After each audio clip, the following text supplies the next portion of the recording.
Kemudian dalam masalahnya yang berhubungan dengan qada wal qadar, apa hikmah Nabi menyampaikan bahawa rezeki kita itu sudah Allah tetapkan. Hikmah di sini bukan untuk menyampaikan kepada kita berarti santai macam hana payah usaha kan menan yang dipegang. Yang geni putra adalah bahawa kita tidak perlu khawatir. Hana payah nyo kiban, tinggal kiban, dosa kiban. Tidak perlu khawatir. Tapi yang perlu apa? Yang perlu berusaha. Di hana payah tabah sampai ujiwa masalah tanya sehingga han tengah malam ingat kiban rezeki itu, kiban rezeki bulu ke, kiban kenyo, kiban kede. Rasa khawatir terhadap masa depan itu menunjukkan kita keimanan kita terhadap qada wal qadar tidak terlalu kuat. Adapun betul-betul kita patih kepada qada wal qadar, kaga petentai dia Allah mandu, maka yang akan kita lakukan adalah yang pertama berusaha, yang kedua tidak akan ada rasa khawatir. Yang penting tanya tak usaha. Man kiban hasi ba Allah Taala yang kebenar. Nabi sampaikan dalam satu hadis, inna ahadakum la yamuta hatta yastakmila rizquhu wa ajaluhu fa ajmilu fit talab. Sesungguhnya tidak ada seorang pun dari kalian yang akan meninggal kecuali rezekinya telah terpenuhi. Jadi pegah dari Nabi bahawa jatah rezeki tanya ketika ditentukan oleh Allah mesti umur 40 tahun. Keperluan hidupnya, rezeki yang akan dia perlukan sampai dia mati, itu telah Allah tuliskan pada yang perleh. Yang kabeh ditulis mandu oleh Allah. Pegah dari Nabi, seseorang tidak akan mati kecuali telah habis jatah rezekinya. Berarti menyamantau udip mantengna jatah rezeki yang disimpan oleh Allah. Ana gejok ino, boleh jadi gejok itu. Wa ajaluhu, dan juga ajalnya, sebagaimana ajal kagak petuntai oleh Allah, usaha tanya apa? Usaha agar tidak mati. Nyamantau usaha tanya. Ketika sakit tamu obat, ketika ada dapat jogu, hana dapat jogu, tidak makan berhari-hari bisa mati. Maka makan dan minum adalah usaha untuk tidak mati. Ketika tabah Honda, tabah motor, kadang-kadang baik sampai ipok legok atau tak pupuk gok. Itu semua adalah usaha untuk tidak mati. Tapi apakah kita akan mati? Suatu saat pasti akan mati. Yang napa? Usaha tanya jino untuk menghindari kematian sebisa mungkin. Seseorang tidak akan mati kecuali telah tiba ajalnya. Man kalau tak usaha ternyata dipok legok, tak meninggal. Berarti kehinan tidak akan meninggal kecuali ajalnya memang sudah habis. Tidak akan habis rezekinya, ataupun tidak akan meninggal seseorang kecuali jatah rezekinya telah habis Allah berikan.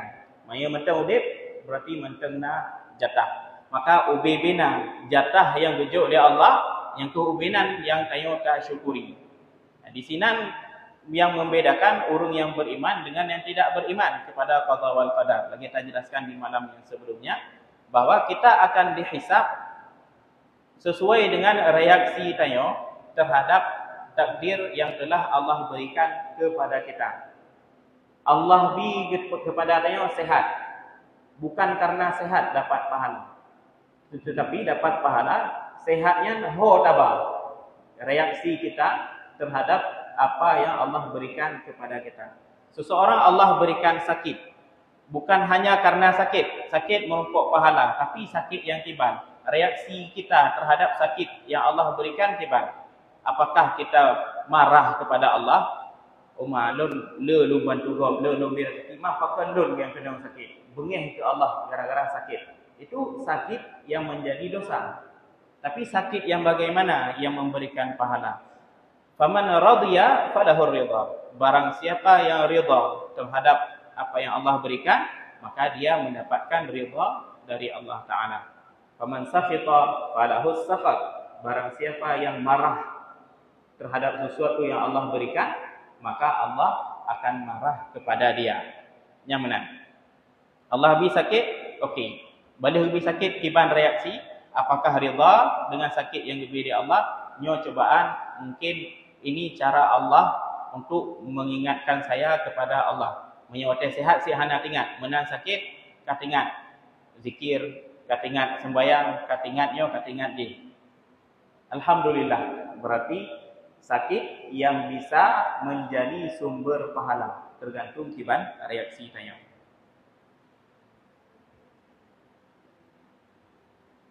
Kemudian di sini dijelaskan bahwa di lanjutan hadisnya fa'ajmilu fit talab, maka berbaguslah dalam mencari rezeki. Maksudnya karena rezeki kagak takdirkan oleh Allah, kagak atur oleh Allah, maka ketika kami minta rezeki, minta dengan cara yang good, yaitu yang sesuai dengan syariat Allah Ta'ala.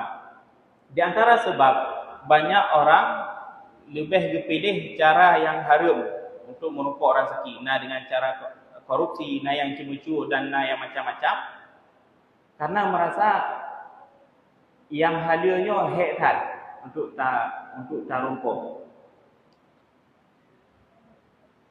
Ada rasa bahwa yang haram mudah didapat, yang halal sulit didapat. Ini menunjukkan kepada lemahnya iman kita kepada Allah Ta'ala. Dipegah oleh Nabi bahawa rezeki kagak tentukan mandum. Tinggai tamita. Fa'ajmilu fit talab. Maka minta dengan cara yang good, dengan cara yang sesuai syariat, yang halal. Kemudian orang yang gara-gara minta rezeki sampai tinggai sembahyang. Jak kantor dari bunga sampai jemput, jak kerja. Kemudian gara-gara kerjanya tinggal sembahyang. Ada rasa takut kalau seandainya menyertasisihkan watir untuk dah sembahyang, itu napeng yang dikoh, napeng yang gada. Ini salah satu indikasi bahawa iman orang tersebut terhadap qada wal qadar lemah. Ya. Mantiban sid sesuai dengan perintah Allah. Yang ada walaupun susah tak usaha, yang penting berhala, kan yang penting napeng, tapi yang penting berhala. Na dan yang hala. Menyahana berarti tak sabar, tak ingat sid bahawa itu adalah ujian Allah kepada kita. Berarti kita sedang diuji dengan kesabaran, punya posisi menang. Ketika tamita dan merumpuk, alhamdulillah. Kita sedang diuji dengan nikmat. Jadi semua orang berada dalam ujian selama mentah hidup di dunia, yang berarti mentah dalam masa ujian. Bedanya, beda orang, beda ujiannya.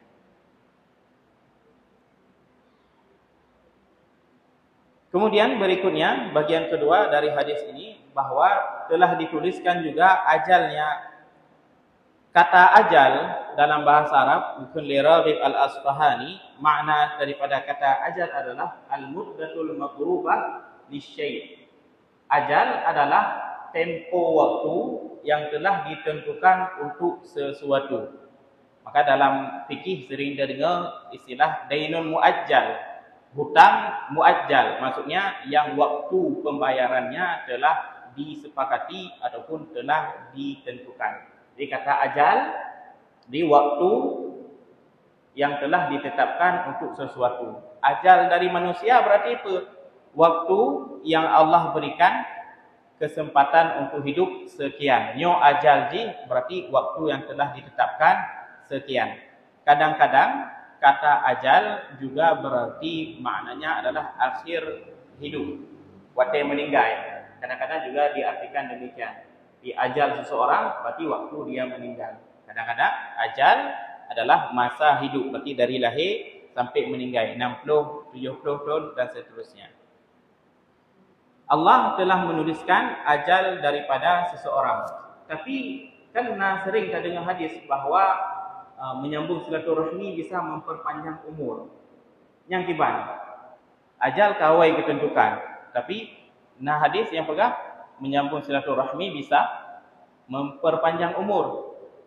Dan hadis ini sahih dalam Sahih Muslim disampaikan bahawa man sarrahu ayyubsata alaihi rizqu, barang siapa yang ingin Allah tambahkan ataupun lapangkan rezekinya, au yunsha'a fi athari, ataupun Allah tunda kematiannya. Nyo kata-kata aja jelaskan Allah tunda kematiannya, falyasil rahimah, maka hendaklah dia menyambung tali silaturahim. Ini ada dua buah poin disebutkan. Mau luas rezekinya, sambung silaturahmi. Mau dipanjangkan umurnya, maka sambung silaturahmi. Man menurutkan dalam hadis kagak pegah rezeki kagak tulis dan umur bi kagak tulis. Kiban cara dijelaskan oleh Imam An-Nawawi ketika beliau menjelaskan hadis ini, ada 3 penafsiran terhadap makna dipanjangkan umur seseorang di dalam hadis ini.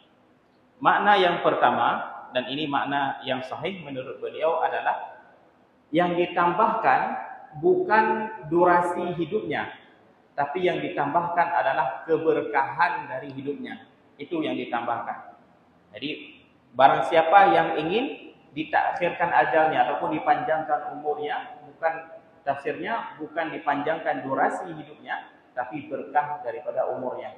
Karena banyak sekali orang yang umurnya pendek. Imam Asy-Syafi'i misalnya umur 50 tahun, Imam An-Nawawi 40-an, dan pada beberapa imam-imam lain yang umurnya mungkin 30-an, 40-an, tapi manfaat daripada hidup mereka sampai hari ini masih bisa kita rasakan.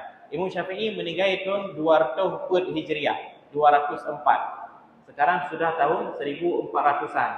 Berarti 1200 tahun kita masih mengingat nama beliau, ilmu beliau masih kita amalkan. Ini bentuk daripada keberkahan umur. Bukan di kuantitas umurnya yang dipanjangkan, tapi kualitas umurnya itulah yang Allah panjangkan dengan berkat menyambung silaturahim ataupun beberapa amal saleh yang lain. Kemudian beliau juga menjelaskan di antara yang ditambahkan apa? At-taufiq lit-ta'ah. Taufik untuk berbuat taat.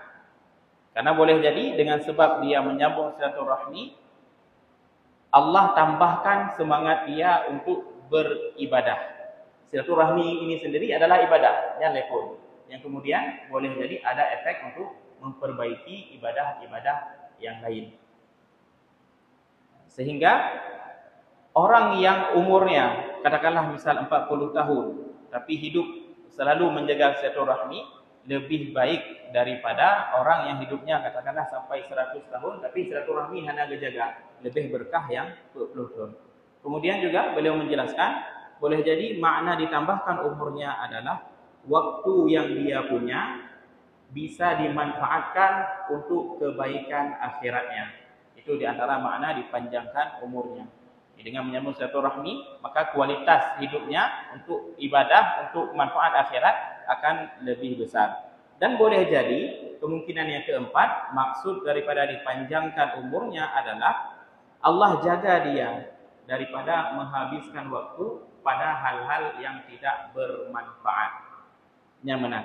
Dan waktu takdir Allah Ta'ala boleh jadi hal-hal yang sekarang terasa pahit, jino terasa berat. Le tak sedekah, le tak sembahyang, le tak berdoa, tapi Allah beri cobaan.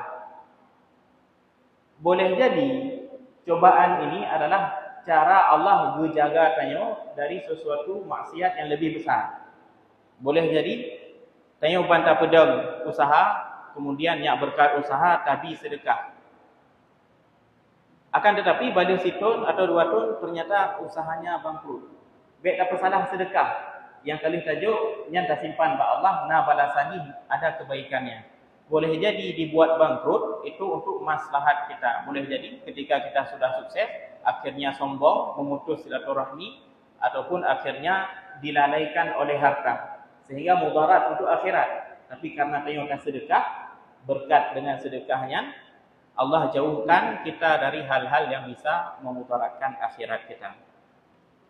Kemudian sebahagian ulama menafsirkan bahwa makna dipanjangkan umurnya itu benar-benar diperpanjang, ditambah durasi hidup.